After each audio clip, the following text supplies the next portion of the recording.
Hello, I'm Judge Holmes, one of the guides here at the Citrus Park. I'm here now today to tell you a little bit about the palm trees. If you look all around you, behind me, and from horizon to horizon, all the trees you see were planted by man. None grew naturally here.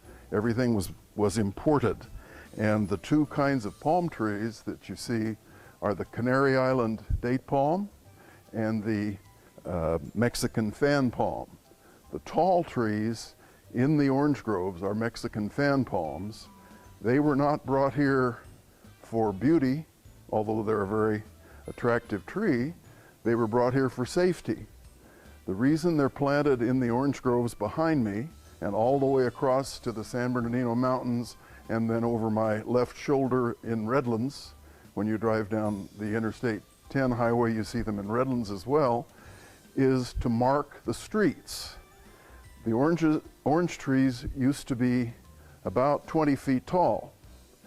We now trim the tops for ease of picking, but when they first grew, they grew as tall as 20 feet.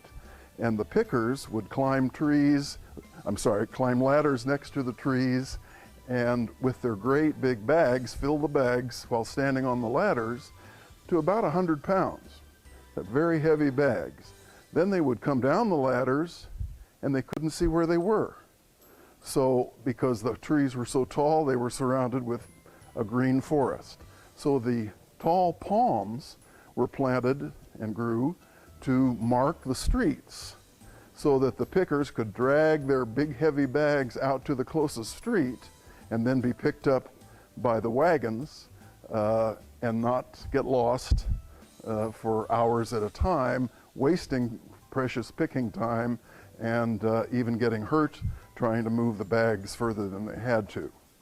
If you look over my left shoulder, like I say, you'll see the same kind of a setup over toward Redlands, where the Mexican fan palms mark the roads in the orange groves that are left over there. The one other thing I can tell you about the palms is if you look up the hill, you'll see a circle of palms on my left up the hill.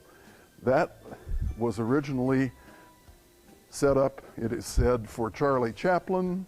It was going to be a home place for him in the 30s. The Depression came, no homes were built, and the circle of palms remains as a memorial to Hollywood and Charlie Chaplin and the big influx of money that came to Riverside from the Hollywood connection and the Naval Orange connection.